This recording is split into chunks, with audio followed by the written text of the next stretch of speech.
पलामू और लातेहार जिला की ताजा तरीन खबरों के लिए सब्सक्राइब बटन पर क्लिक करें और बेल आइकन को दबाएं।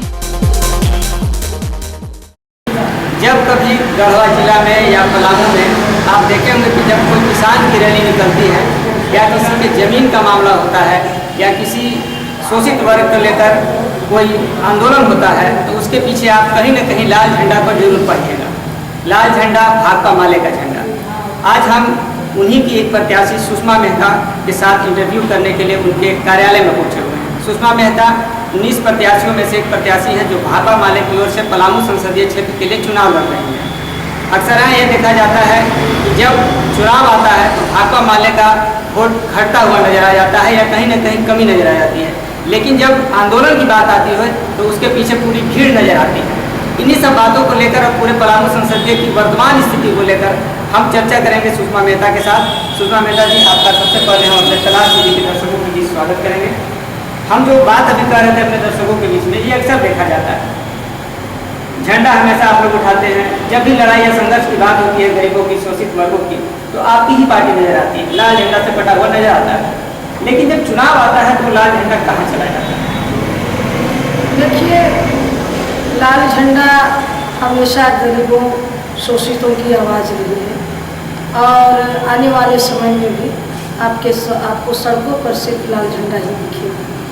जहाँ तक आपने वोट की बात की है तो इस बार ऐसा नहीं होने वाला है। इस बार जनता समझ चुकी है कि हम लोगों को बार बार ठगा जाता है, सुनहरे सपने दिखाए जाते हैं और वो सपने चकनाचूर होते हैं। इसलिए अगर जनता कमर कसी है, अगर लाल झंडा जितनी तेजी के साथ आपको सड़कों पर दिखता है उसी तरह आपको अगर चुनाव में वोट भी नजर आएंगे। पिछले 5 साल जो बीडी राम रहे हैं, उससे पहले बहुत सारे सांसद रहे, आप ही चुनाव लड़े, लेकिन कभी आपकी जीत नहीं हुई। हर बार आप चुनाव लड़े, कभी जीत नहीं हुई। पिछले 5 साल जो सांसद जो रहे बीडी राम, बीजेपी से जो रहे, उनके कार्य को लेकर आपका क्या, उन पर क्या टिप्पणी करना चाहेंगे? कैसा रहा उनका कार्यकाल? देखिए, उनका कार्यकाल संतोषजनक नहीं रहा। जो 5 साल के सवाल हुए, जहाँ रोजगार का सवाल हुआ, पलायन का सवाल हुआ, बच्चों की छात्रवृत्ति का सवाल हो गया, राशन के मामले हो गए, महिलाओं के मान सम्मान की बात हुई और व्यापारियों का जो सवाल रहा, और खास करके इस अगर पलामू लोकसभा के अंदर देखा जाए तो यहाँ भी मॉब लिंचिंग से यह छोटा पलामू नहीं है। उन्होंने जो मॉब लिंचिंग आपको दिखा होगा बालूमाथ के इलाके में, जो छोटे से बच्चे को मार करके वहाँ टांग दिया गया, इन्होंने उस सवाल पर एक शब्द भी अपने समझ में रखना उचित नहीं समझा। न ही रोजगार के लिए सृजन का कोई उनके पास एजेंडा रहा। इसलिए इनका कार्यकाल 5 सालों के लिए कोई अच्छा कार्यकाल नहीं है। मॉब लिंचिंग की आप चर्चा की है, आपको क्या लगता है बीजेपी मुस्लिम और हिंदू का ध्रुवीकरण करके वोट जीतना चाहती है? ये तो उनकी मानसिकता है, लेकिन जनता समझी है कि यहाँ जो भारत है ये भारत एकताओं का देश है। हिंदू मुस्लिम सिख ईसाई सभी यहाँ मिलजुल करके रहते हैं। इसलिए इसमें कामयाबी मोदी सरकार को नहीं मिलेगी, बल्कि जनता उनको अपना मत देगी जो उनके अधिकार के लिए सड़कों पर रहेंगे, उनके लिए संघर्ष करेंगे। अच्छा, घूरन राम जो थे, जो हैं सांसद प्रत्याशी जो हैं, अभी बहुत सारे स्टार प्रचारक उनके आ रहे हैं। आप तो इस तरह के स्टार प्रचारक दिखाई नहीं दे रहे हैं, मार्केट में जो आकर प्रचार कर रहे हैं। देखा जा रहा है कि आप जो सुन रहे हैं, आपके पार्टी के कार्यकर्ता जो सुन रहे हैं, कहीं लगता नहीं है कि इस चीज़ में आप लोग पीछे रह जाते हैं? वो चीज़ आप लोग कर नहीं पा रहे हैं, इस तरह का प्रचार में नहीं कभी नजर आ रहा है। देखिए, जहाँ तक आपने स्टार प्रचारक की बात की, भाकपा माले का एक कैडर अपने आप में स्टार प्रचारक है। इन्हें ऊपर से लाने की जरूरत नहीं होती, क्योंकि भाकपा माले के कार्यकर्ता हैं, वो ज़मीन से जुड़ते हैं और ज़मीनी हालात से वो वाकिफ़ होते हैं और वो स्टार प्रचारक स्वयं बन जाते हैं। लेकिन जो लोग स्टार प्रचारक ला रहे हैं, जहाँ तक आपने घूरन राम की बात की है, तो घूरन राम जी को आप समझ सकते हैं कि घूरन राम कहाँ से घूमते घूमते पुनः कहाँ आ गए हैं, ये बताने की जरूरत नहीं है। इसलिए इनको स्टार प्रचारक की जरूरत है। भाकपा माले का एक कार्यकर्ता अपने आप में स्टार प्रचारक है। तो ठीक है, हम एक सवाल और आपसे करना चाहेंगे। बीडी राम जो है वो बहुत सा चीज़ वादा किए और उनके जो भाजपा के जो लोग हैं बिजली को लेकर के, इस समस्या को लेकर के कि अगर 24 घंटा बिजली नहीं मिलेगा तो यहाँ पर भाजपा या मतलब मुख्यमंत्री जो है उनको वोट तक नहीं मांगने आए, लेकिन वो आए वोट मांगने आए, बिजली की स्थिति नहीं सुनती है, तो सब कोई देख रहा है। क्या कहना चाहिए बिजली की स्थिति पर आप?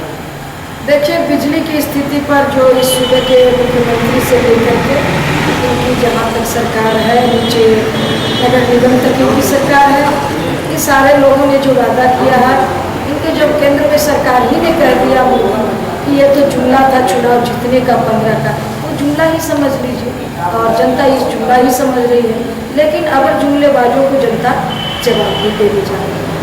मोदी की चर्चा आ चुकी है, तो हम ये पूछना चाहेंगे, अक्सर आज जब भी हम भी कैंपेनिंग कर रहे हैं, सभी को पूछ रहे हैं, लोगों का कहना है कि मुझे किसी भी बीजेपी के सांसद से या मतलब उसके प्रत्याशी से मतलब नहीं है, वोट देंगे तो मोदी के नाम पर वोट देंगे। यहाँ की क्या स्थिति है उससे हमको कोई मतलब नहीं है, देश को मजबूत हाथों में वो देना चाहते हैं, मोदी जैसी मजबूत हाथों में, ऐसा उनका कहना है कि मोदी के मजबूत कंधों पर मजबूत हाथों पर देश को देना चाहते हैं।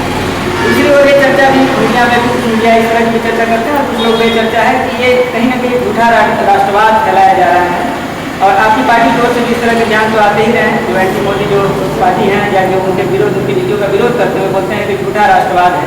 इस पर आप क्या बोलना चाहिए? देश के शहीदों के नाम पर जो वोट मांगा जा रहा है, इस पर आपका क्या कहना है? देश के शहीदों के नाम पर जो वोट मांगे जा रहे हैं, ये बहुत ही गलत है। इसकी जितनी भी निंदा की जाए वो कम है, चूँकि देश के जो सेना है वो देश की सेना है, किसी मोदी की सेना वो नहीं है, वो हमारे घर से गए हुए हमारे बेटे हैं, हमारे भाई हैं, इसलिए वो देश की सेना है। देश की सेना है, हम सुरक्षित हैं, देश सुरक्षित है।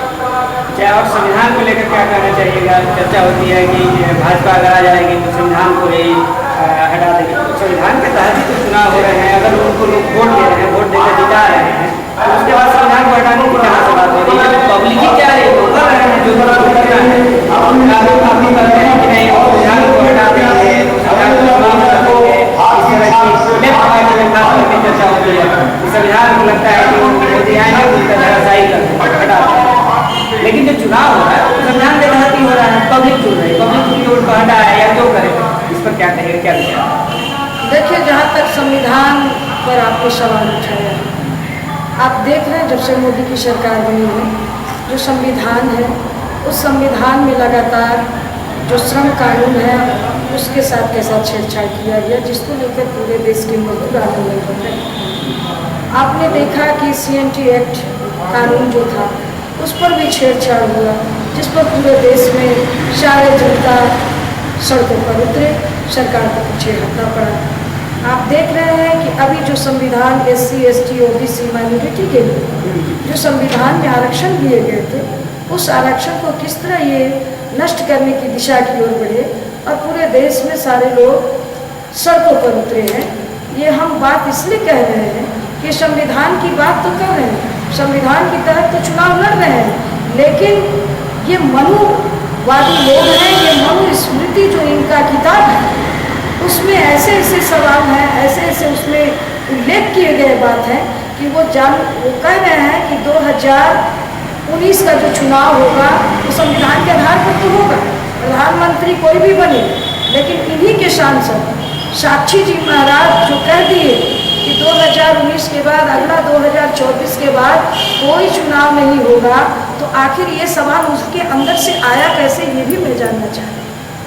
तो क्या लगता है कि अगर मनुवाद की आप बात कर रहे हैं तो क्या उसी के तहत मतलब इस तरह की चीज़ें घटनाएं हो रही है? आपके यहाँ भी जो घटना हुआ, यहाँ पर अम्बेडकर की मूर्ति तोड़ दी गई, क्या लगता है क्या उसी चीज़ को ये पुशअप करने का प्रयास किया जा रहा है छोटे छोटे स्तर पर? हालांकि ये तो स्पष्ट नहीं हो सका कि कौन किया। आपको क्या लगता है कि अम्बेडकर की मूर्ति का तोड़ा जाना, बहुत जगह इस तरह की घटनाएं होना, ये सब क्या मनुवाद जो बढ़ने का ही संकेत है? हाँ, इसमें निसंकोच ये उसी दिशा को इंगित कर रहा है।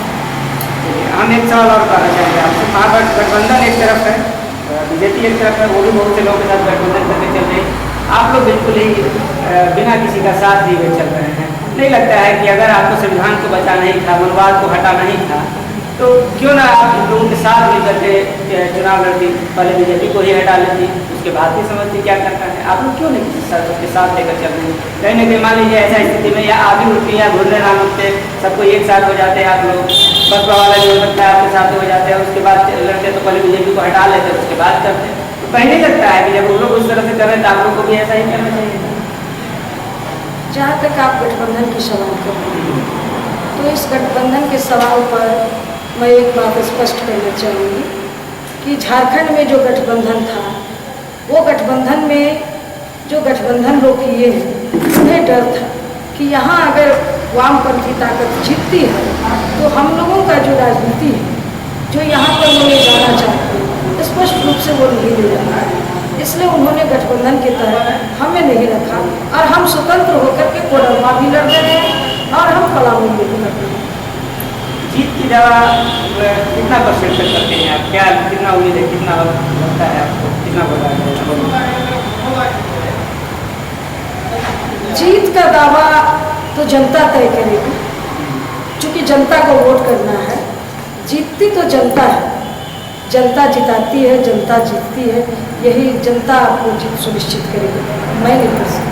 अभी मतलब तो इस तरह का आप संभावना नहीं, बाकी में तो संभावना व्यक्त किया जा रहा है 2 लाख वोट से हम आगे नहीं चलेंगे। खैर वो कर सकते हैं, उनका अपना है, लेकिन मेरा दावा है कि जनता जीत सुनिश्चित करती है और जनता की जीत इस बात सुनिश्चित। बात जनता की तो एक तो बिजली की चर्चा की, आप लोग किसान का हमेशा आंदोलन करते रहते हैं, किसानों की क्या समस्याएं देखती हैं जिनको इस पलामू संसदीय क्षेत्र में दूर होना चाहिए?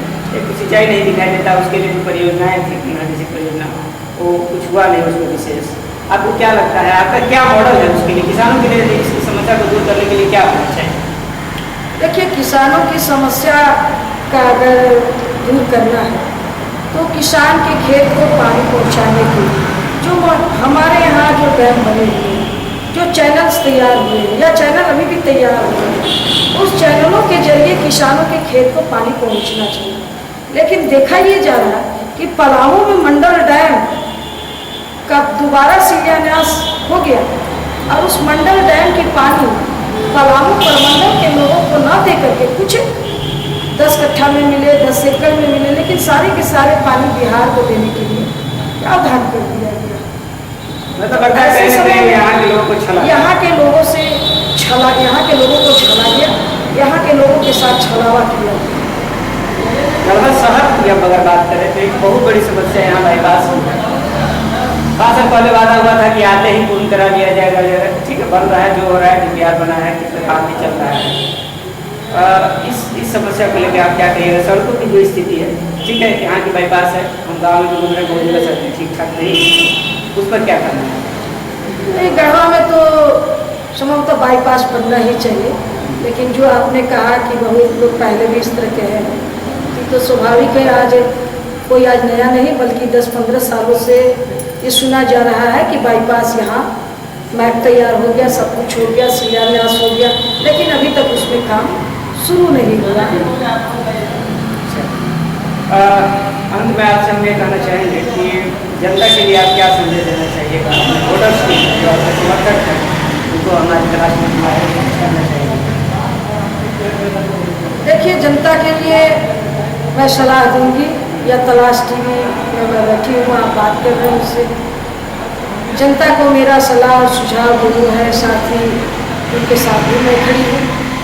जनता अपने हक के लिए, अपने अधिकार के लिए, अपने मान सम्मान के लिए जो उनका बेशकीमती वोट है वो सही जगह पर डाले और अपनी आवाज़ को संसद तक पहुँचाने का काम। बहुत बहुत धन्यवाद सुषमा जी आपका तलाश टीवी के दर्शकों को बीच आने के लिए। तो ये थी सुषमा मेहता जो भाकपा माले की प्रत्याशी हैं पलामू संसदीय क्षेत्र के लिए। इनसे हम बातचीत कर रहे थे, पलामू संसदीय क्षेत्र के बहुत सारे मुद्दों के बारे में चर्चा की। हो सकता है कुछ दिन बाद फिर इनसे चर्चा हो तो 2-4 कैंपेनिंग और एक कर ले मार्केट में, मतलब अपने क्षेत्र में दौरा करने के बाद फिर हो सकता है इनसे कुछ सवाल फिर और रखेंगे। फिलहाल के लिए इनसे इतना ही सवाल रख सकें, इनकी जस्ट अभी शैली चल रही है जिसकी वजह से इनको समय भी नहीं है। इसी के साथ तलाश टीवी में इंटरव्यू का कार्यक्रम समाप्त होता है। गढ़वा, पलामू और लातेहार जिला की ताजा तरीन खबरों के लिए सब्सक्राइब बटन पर क्लिक करें और बेल आइकन को दबाएं।